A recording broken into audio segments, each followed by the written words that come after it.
جو سیاسی لیڈر ہوں یا حالات پر نظر رکھنے والے مؤرخین اور اس سے متعلقہ کچھ امور کو کے جانکار کچھ باتوں کے سلسلے میں یہ کہتے ہیں کہ عنقریب ایسا ہو سکتا ہے. ہمارے کہتے ہیں کہ ہندوستان پاکستان جب الگ ہوا تو مولانا ابوالکلام آزاد نے کچھ باتیں کہی تھی کہ آگے اگلے 25 سال کے اندر یہ ہو سکتا ہے، یہ ہو سکتا ہے. ہاں، مشرقی پاکستان اور مغربی پاکستان الگ ہو جائیں گے. 15 سال 25 سال جو بھی کہا، اور جیسا انہوں نے کہا ویسا ہی ہوا. تو کیا یہ پیشین گوئی، یہ اشارے ایسے ہی ہیں جیسے انبیاء کرام علیہ الصلوۃ والسلام کی پیشین گوئیاں اور مستقبل کی خبریں ہوتی تھی؟ ہرگز نہیں. دنیا کے سیاست داں، ماہرین، دانشوران اگر کسی قسم کی پیشین گوئی یا اس قسم کی پیش گوئی کرتے ہیں تو اس کی ایک بنیاد یہ ہوتی ہے کہ وہ حالات کے دھارے کو، رخ کو اور کچھ حاضر کی باتوں کو دیکھ کر یہ اندازہ لگاتے ہیں کہ اگر اس طرح کے معاملات ہو رہے ہیں تو ان کے نتائج قدرتی طور پر، فطری طور پر یہی برآمد ہونے والے ہیں. ہندوستان پاکستان کی جب تقسیم ہوئی تو مشرقی اور مغربی پاکستان کا جو نقشہ تھا، بیچ میں درمیان میں گیپ، درمیان میں ہندوستان کا حصہ، تو نقشے کے ساتھ تعلق ہی سے لوگوں نے کہا کہ یہ خود نقشہ بے وقوفانہ بنایا گیا ہے، جس میں مشرقی حصے کو مغربی حصہ سنبھال نہیں پائے گا.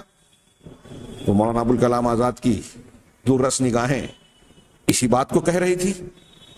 تو یہ ایک اندازہ ہے جو حالات کے پیش نظر اس کے دھارے کو دیکھ کر، رخ کو دیکھ کر بولا جاتا ہے. بدلی دیکھ کر ایک آدمی کہتا ہے کہ بارش ہونے والی ہے لگتا ہے، اور بارش ہو گئی، تو یہ اس کی پیشین گوئی نہیں کہلائے گی. ہاں، یہ ایک اندازہ ہے جو کبھی کبھی صحیح ہوتا ہے، کبھی کبھی غلط بھی ہو جاتا ہے. اندازے غلط بھی ہوا کرتے ہیں. جیسے ہمارے یہاں نجومی کاہن، کچھ لوگ بولتے ہیں کہ ارے ان کی فلاں بات تو صحیح ہو گئی، تو ان کی کئی باتیں تو غلط بھی ہوئی. اگر کسی صحیح بات ہو جانے کی وجہ سے آپ ان کو مان رہے ہو تو ان کی کچھ باتیں جو، بلکہ زیادہ باتیں جو غلط ہو رہی ہیں، ان کی وجہ سے ان کو جھوٹا اور غلط کیوں نہیں کہتے؟ انبیاء کرام علیہ الصلوۃ والسلام کی پیشین گوئیاں ان پیشین گوئیوں اور ان خیالات یا اشارات سے بہت بالکل مختلف ہیں. سب سے پہلی بات تو یہ کہ انبیاء کرام علیہ الصلوۃ والسلام حالات کے رخ کو دیکھ کر پیشین گوئی نہیں کرتے، بلکہ جب کرتے ہیں تو بالکل الٹ حالات ہوتے ہیں.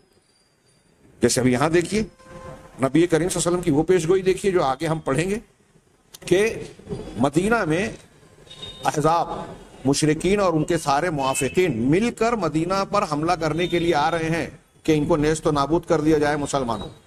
اس کی حفاظت کے لیے مشورے کے بعد اللہ کے نبی صلی اللہ علیہ وسلم نے مدینہ کے گرد میں ایک طرف میں خندق کھودی. آپ خود خندق کھود رہے ہیں، اور جس وقت یہ حالات ہیں، مسلمانوں کی مادی اور معاشی کمزوری کا یہ حال تھا کہ بھوک کے مارے صحابہ کرام ہی نہیں، جناب محمد رسول اللہ صلی اللہ علیہ وسلم نے بھی اپنے پیٹ پر پتھر باندھ رکھے تھے. ایک ایسے حالت میں جب خود اپنے پیٹ پر پتھر بندھے ہوئے ہیں اور اپنے شہر میں یعنی مدینہ المنورہ میں اپنی حفاظت ایک مسئلہ ہے، دشمنوں کو روکنے کے لیے خندق کھودنی پڑ رہی ہے، ایسے حالات میں اللہ کے نبی صلی اللہ علیہ وسلم نے خندق کھودتے ہوئے جب ایک چٹان آئی اور آپ کو بلایا گیا اور آپ نے اس پر اللہ کا نام لے کر کدال ماری، تو اس درمیان آپ نے کچھ پیشین گوئیاں کی جس کا حاصل یہ ہے کہ تم فلاں فلاں مقام پر قیصر، کسریٰ یا یمن اور فلاں کی حکومتیں تمہارے قبضے میں آئے گی، تم کو اس کا مال غنیمت ملے گا. اب بتائیے کہ حالات کیا ہیں کہ اپنے شہر میں اپنی حفاظت مسئلہ ہے، اور پیشین گوئی کیا ہے کہ آپ جو ہے کچھ حکومتوں پر قبضہ کریں گے. ہجرت کے سفر میں آپ ابو بکر صدیق رضی اللہ تعالیٰ عنہ کے ساتھ مدینہ جا رہے ہیں، یعنی خفیہ راستوں سے اور بڑے منصوبہ بندی کے ساتھ. سراقہ بن جوشم آ رہے ہیں تو کہہ رہے ہیں کہ میں تیرے ہاتھوں میں کسریٰ کے کنگن دیکھ رہا ہوں.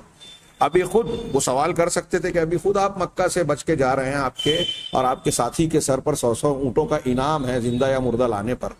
آپ کی یہ حالت ہے کہ آپ خود اپنی حفاظت کے ابھی لالے پڑے ہوئے نظر آتے ہیں ظاہری طور پر، اور آپ یہ کہہ رہے ہیں کہ کسریٰ کے کنگن، اس میں کئی باتیں آ گئی کہ مطلب میں اس وقت تک زندہ رہوں گا، کسریٰ کا علاقہ فتح ہوگا، وہاں کا مال غنیمت آئے گا، تقسیم ہوگا، اور اس میں سے ایک چیز مجھے یہ ملے گی. نبی کی پیشین گوئی ایسی ہی ہوتی ہے، یعنی حالات کے رخ کے بالکل خلاف. اور نبی کی کوئی پیشین گوئی سیاست دانوں، کاہنوں، نجومیوں، ان میں فرق ایک یہ بھی ہے کہ نبی کی کوئی بات کبھی جو آپ نے واقعی نبی نے کہی ہے کبھی غلط ہوتی ہی نہیں ہے.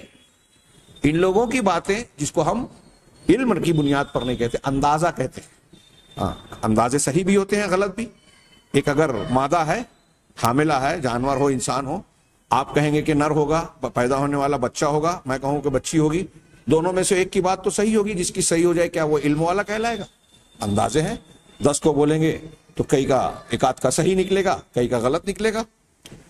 تو یہ اندازے ہیں، علم نہیں ہے. ہاں، رخ کو دیکھ کر پیشین گوئی کرنا یہ اس قسم کی پیشین گوئی نہیں ہے جس طرح کی پیشین گوئی وحی کی بنیاد پر انبیاء کرام علیہم الصلوۃ والسلام کرتے تھے. یہی حال، یہ جو پہلی پیش گوئی قرآن کے حوالے سے ہم نے نقل کی، وہ روم کے مغلوب ہونے کا اس وقت جس وقت یہ پیشین گوئی کی جا رہی ہے کہ عنقریب یہ پھر سے غالب آئیں گے، اس وقت دنیا کی کوئی شخص، کوئی طاقت کہہ ہی نہیں سکتی تھی کہ ایسا ممکن ہے، ناممکن نظر آتا تھا. دوسری آیت اللہ تبارک و تعالیٰ کا یہ ارشاد، وعد اللہ الذین آمنوا منکم وعملوا الصالحات لَيَسْتَخْلِفَنَّهُمْ فِي الْأَرْضِ كَمَا اسْتَخْلَفَ الَّذِينَ مِنْ قَبْلِهِمْ وَلَيُمَكِّنَنَّ لَهُمْ دِينَهُمُ الَّذِي ارْتَضَىٰ لَهُمْ وَلَيُبَدِّلَنَّهُمْ مِنْ بَعْدِ خَوْفِهِمْ أَمْنًا. یہاں علامہ ابن تیمیہ نے صرف آیت کا ابتدائی حصہ نقل کیا، وعد اللہ الذین آمنوا منکم وعملوا الصالحات، کہ تم میں سے جو لوگ ایمان لائے اور نیک عمل کیا، اللہ نے ان سے وعدہ کیا ہے کہ ان کے لیے دین میں، ان کو زمین میں خلافت دے گا، ان کو دین میں قوت اور تمکنت اور غلبہ دے گا، اور خوف کی حالت کو امن کی حالت سے بدل دے گا. اہل علم بیان کرتے ہیں، اور یہ واقعہ بھی ہوا، کہ جس وقت یہ آیتیں نازل ہوئی مسلمانوں کے حالات بڑے کمزوری کے تھے، لیکن زیادہ دن نہیں گزرا کہ اسلام کا حریرہ لہرانے لگا.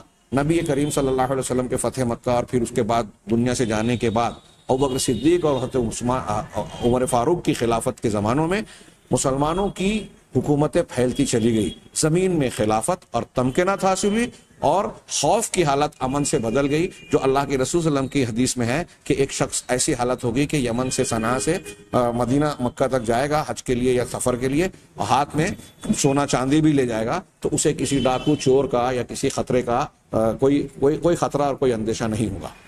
اللہ تبارک و تعالیٰ کا اس ارشاد میں بھی اس طرح کی پیشین گوئی ہے. یہ پیشین گوئیاں متعدد اچھی خاصی تعداد میں یہاں مذکور ہے. انشاءاللہ آئندہ درس میں ہم مزید کچھ پیشین گوئیوں پر نظر ڈالیں گے. اللہ تبارک و تعالیٰ ہمیں صحیح علم اور صحیح عمل کی توفیق دے. وآخر دعوانا ان الحمد للہ رب العالمین.